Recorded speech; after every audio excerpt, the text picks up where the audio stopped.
Le ministère de la Santé vient de nous dire que les statistiques de mortalité ou d'hospitalisation selon le statut vaccinal anti-Covid-19 n'existent pas. Cette réponse complètement hallucinante a été faite par le ministère de la Santé par l'intermédiaire de la CADA suite à une demande réalisée par le professeur Laurent Toubiana. Laurent Toubiana est un épidémiologiste de l'INSERM et il demande à avoir accès aux données des hospitalisations et des décès de toutes causes suite aux vaccinations anti-Covid-19 depuis plus d'un an. Comme chacun le sait dorénavant, les études sur l'efficacité et la sécurité de tous les vaccins avant leur grande distribution dans la population ne sont réalisées que par les vendeurs de ces mêmes vaccins. Pour mémoire, les vaccins Covid-19 étaient vantés comme ayant une efficacité de plus de 95% par ces mêmes fabricants. Chacun a pu juger depuis les résultats constatés un peu partout. De plus, comme nous l'avons montré dans la vidéo précédente, jamais autant d'effets indésirables n'ont été rapportés pour aucune vaccination jusqu'ici, que ce soit en Europe ou aux États-Unis. Les autorités de santé répondent partout que corrélation n'est pas causalité et donc que ces chiffres ne prouvent pas que les vaccins sont à l'origine de ces différents effets et de la mort de certains patients. La seule manière de pouvoir savoir s'il y a un lien, c'est d'avoir des analyses indépendantes sur la mortalité et les hospitalisations, toutes causes confondues, suite aux injections. Par exemple, l'Office for National Statistics anglais fournit des statistiques des décès toutes causes confondues selon statut vaccinal, et ces données devraient donc également être publiées en France et partout dans le monde. Et donc, face au silence des autorités sanitaires françaises, Laurent Toubiana a déposé le 19 février 2022 une pétition sur le site e-pétition du Sénat. Cette pétition demandait à ce que soit intégrée dans les futurs travaux de l'OPEST une analyse sur la mortalité toutes causes confondues en France pour 2020-2021 en fonction du statut vaccinal des personnes. On pouvait lire dans cette pétition « Nous observons une surmortalité anormale concomitante aux campagnes de vaccination. Cette observation faite en France est aussi observable au niveau des pays d'Europe.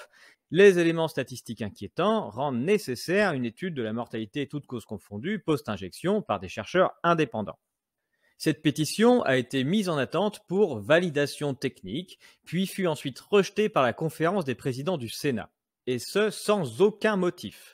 Il s'ensuivit une tribune signée par plus de 600 chercheurs, universitaires, médecins, professionnels du droit, pour le moins perplexes face à ce refus dont les termes méritent d'être appelés, car il ramène au cœur de la question d'aujourd'hui. Selon cette tribune, cette analyse des décès toutes causes confondues est cruciale au regard de l'objet de cette commission d'enquête. Or, la commission sénatoriale chargée de faire le tri dans les pétitions reçues a refusé cette demande de transparence sur les données, et l'a fait, de surcroît, sans en donner aucune justification. La motivation des décisions administratives constitue pourtant une obligation légale, traduisant un droit essentiel des citoyens et une forme de protection contre l'arbitraire du pouvoir politique. C'est une exigence démocratique évidente. C'est pourquoi nous, universitaires, chercheurs, professionnels de santé et professionnels du droit, demandons d'urgence au Sénat de reconsidérer sa décision et d'assurer sur ce sujet la transparence totale sans laquelle il ne peut pas prétendre répondre aux inquiétudes des citoyens de ce pays comme il s'y est engagé. Face à l'impossibilité d'obtenir ces données et face au fait que l'OPEST n'a finalement pas travaillé sur ces données non plus, Laurent Toubiana a décidé de saisir la CADA. La CADA, c'est la Commission d'accès aux documents administratifs. La procédure a d'abord consisté à saisir officiellement Madame la ministre de la Santé, à l'époque Madame Bourguignon, de la demande. Comme elle n'a jamais répondu, la CADA a ensuite été saisie de la même demande et charge à elle de s'adresser elle-même à la ministre de la Santé et, dans le cas d'un silence ou d'une réponse négative, de statuer sur le bien-fondé du refus. La CADA a été créée par une loi d'une grande importance, la loi du 17 juillet 1978. Et elle a précisément pour mission de permettre l'accès des citoyens, les administrés, aux documents produits par l'administration et donc payés par les impôts, et sur lesquels l'État et les collectivités territoriales fondent leur politique publique. Depuis, dès qu'un document peut être qualifié de document administratif, les citoyens sont en droit d'en obtenir une copie. Cette loi a marqué un tournant et c'est une avancée décisive pour les citoyens qui dorénavant ont le droit de savoir sur quels travaux s'appuient les politiques publiques qui s'appliquent à eux. Et c'est un vrai effort de démocratie et de transparence. Seulement depuis plus de 2 ans, la CADA semble vouloir revenir sur cet avis en rendant des décisions qui sont défavorables aux administrés. Et notamment en déniant l'accès à tous les documents qui ont trait à la fameuse crise sanitaire. Ce que Laurent Toubiana a demandé à la CADA, ce sont les statistiques hebdomadaires des décès toutes causes confondues depuis décembre 2020 par tranche d'âge de 5 ans et selon le statut vaccinal anti-Covid-19, une dose, 2 doses, 3 doses. Il s'agit de savoir si les personnes vaccinées meurent bien moins que les personnes non vaccinées comme prévu. Et ce, par tranche d'âge pour vérifier s'il y a bien une balance bénéfice-risque positive. En deuxième point, les statistiques hebdomadaires des décès toutes causes confondues depuis décembre 2020 par tranche d'âge de 5 ans et selon l'antériorité de la dernière dose de vaccin anti-Covid-19. Ce point-là est pour vérifier s'il y a bien, comme promis, absolument aucun problème de sécurité avec les vaccins. Si les vaccins ne portent pas de risque, alors il n'y aura pas de lien statistique entre la date de décès et la date de l'injection. Mais la moindre des choses, c'est de commencer par le vérifier. En 3, les statistiques hebdomadaires des hospitalisations toutes causes confondues depuis décembre 2020 par tranche d'âge de 5 ans et selon statut vaccinal anti-Covid-19, une dose, 2 doses, 3 doses. Ce point 3, comme pour le premier, c'est pour vérifier si la balance bénéfice-risque des vaccins est bien positive. Et normalement, on devrait avoir moins d'hospitalisations toutes causes confondues chez les vaccinés que chez les non-vaccinés. Les seules statistiques publiées aujourd'hui, ce sont les hospitalisations marquées Covid-19. Mais si les personnes vaccinées sont finalement tout autant hospitalisées que les non-vaccinés, mais juste mises dans d'autres cases, cela montrerait qu'il n'y a absolument aucun intérêt à la vaccination. Il faut donc vérifier les hospitalisations toutes causes confondues. En point 4, les statistiques hebdomadaires des hospitalisations toutes causes confondues depuis décembre 2020 par tranche d'âge de 5 ans et selon l'antériorité de la dernière dose de vaccin anti-Covid-19. Ce point-là, comme pour le point 2, sert à savoir si la vaccination ne porte aucun problème de sécurité et s'il n'y a bien absolument aucun lien entre la date de vaccination et une date d'hospitalisation. Les points 5, 6, 7 et 8 demandent exactement la même chose que les points 1, 2, 3, 4, mais cette fois-ci pour les vaccins antigrippaux. Cela pourrait nous permettre de mesurer la sécurité et l'efficacité aussi des vaccins antigrippaux et de comparer les différences de balance bénéfice-risque entre les vaccins antigrippaux et les vaccins anti-Covid-19. La CADA a fini par envoyer une réponse à Laurent Toubiana et cette dernière est assez hallucinante. La voici. En réponse à la demande qui lui a été adressée, le ministre de la Santé et de la Prévention a informé la Commission de ce que les documents sollicités au point 1 à 4 n'existent pas, dans la mesure où il n'existe aucune statistique relative au statut vaccinal de toutes les personnes décédées, ni aucune statistique relative aux hospitalisations selon le statut vaccinal. De même, le ministre de la Santé et de la Prévention a informé la Commission de ce que les documents sollicités au point 5 à 8 n'existent pas, dans la mesure où il n'existe aucune base de données recensant le statut vaccinal antigrippal. La Commission ne peut dès lors que déclarer la demande d'avis sans objet. Cette réponse est complètement hallucinante.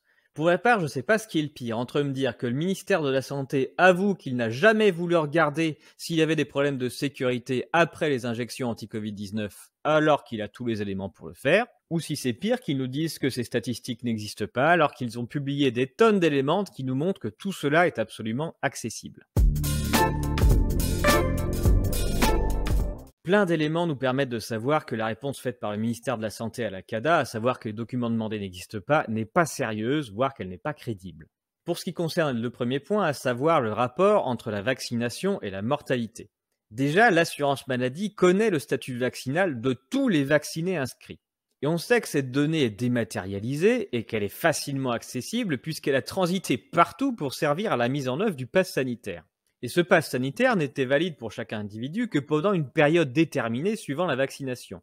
Et donc les dates de vaccination de tous les Français vaccinés ont bien transité informatiquement. C'est donc absolument facile à récupérer. Et en plus, l'assurance maladie connaît parfaitement la date de décès de tous les assurés. Il est donc très facile pour l'assurance maladie de sortir les statistiques qui ont trait à la vaccination et au décès. En plus de ça, la direction de la recherche, des études et de l'évaluation des statistiques, la DRES, qui sont les statisticiens du ministère de la Santé, a sorti plein de travaux sur les statuts vaccinaux des Français à partir de la base Vaxi. On peut même consulter en ligne l'appariement entre la base Vaxi, la base CIDEP qui sont les résultats de tests et la base Civi qui sont les hospitalisations déclarées pour Covid. Il manque juste à ces informations le fait de rajouter les décès toutes causes de ces mêmes personnes et les décès toutes causes des personnes décédées en France et publiques et en ligne.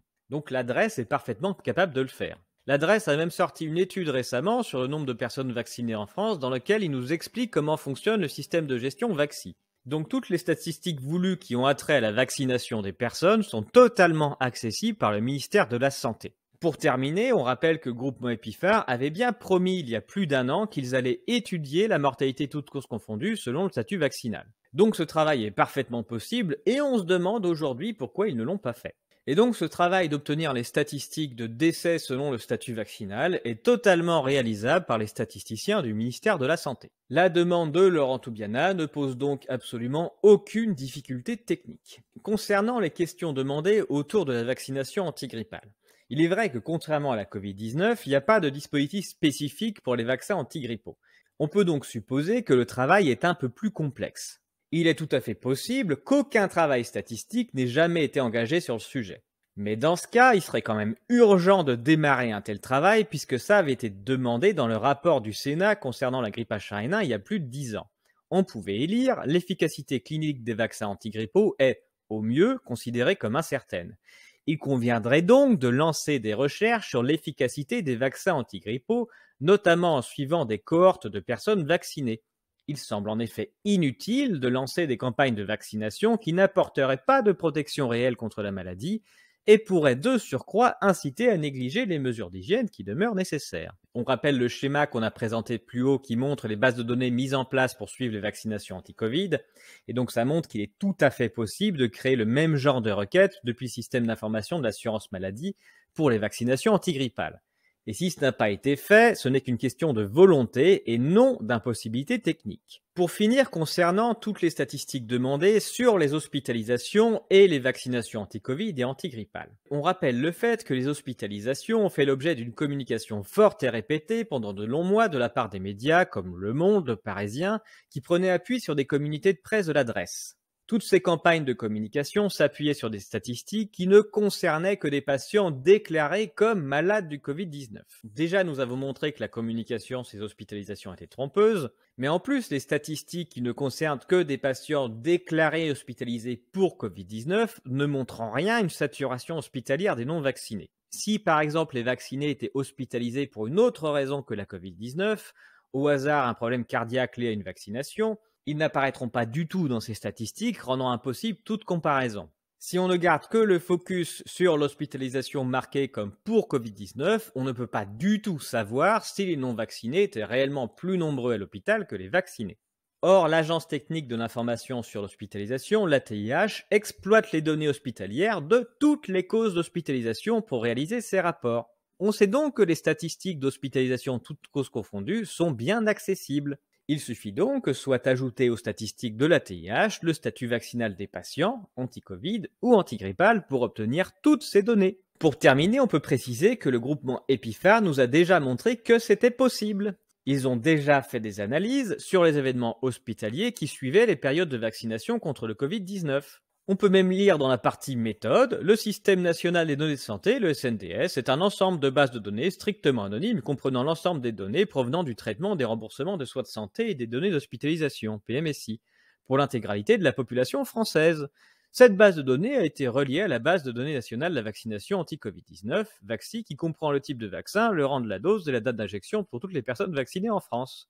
Il est donc tout à fait possible d'obtenir les statistiques de l'ensemble des hospitalisations détaillées par cause selon le statut vaccinal, et ça a même déjà été en partie réalisé. Donc toutes les statistiques demandées par Laurent Toubiana soit existent déjà, soit sont facilement mobilisables. C'est juste que le ministère de la Santé ne veut pas les diffuser.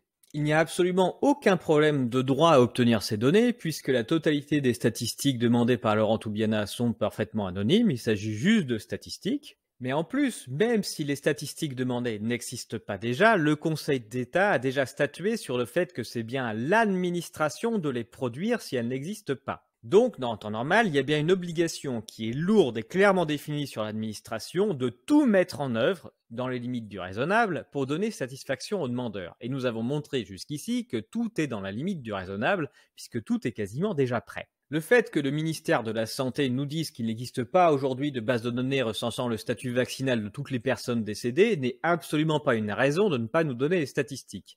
Nous avons montré que cette donnée est facilement accessible. Le ministère de la Santé a donc absolument tous les éléments pour répondre aux 4 premiers items qui concernent les vaccinations anti-Covid. Nous devons être en plus complètement atterrés sur le fait que le ministère de la Santé avoue ne jamais avoir voulu regarder ces données. Si jamais il y a une épidémie mortelle qui circule et que le vaccin protège, alors nécessairement le taux de mortalité des vaccinés doit être inférieur à celui des non-vaccinés. Et c'est bien la première chose à regarder. Il est absolument nécessaire de le vérifier très rapidement pour s'assurer que la fameuse balance bénéfice-risque est forcément en faveur de la vaccination. Nous ne pouvons que déplorer que la DRES se soit cantonnée jusqu'ici à faire des appariements qui sont complexes et douteux, de son propre avis, de façon à ne faire que promouvoir la vaccination, en appariant les données des vaccinations anti-Covid-19 aux résultats de tests qui sont complètement douteux et aux cas d'hospitalisation pour Covid-19 sans jamais avoir vérifié s'il n'y avait pas des biais de déclaration dans tout ça. Seules les statistiques des taux de mortalité toutes causes confondues et des taux d'hospitalisation toutes causes confondues selon le statut vaccinal peuvent permettre de savoir s'il y a jamais eu un intérêt à vacciner les gens. Un recours est désormais porté devant le tribunal administratif par Maître Maheu parce que les Français ont tout simplement le droit de savoir.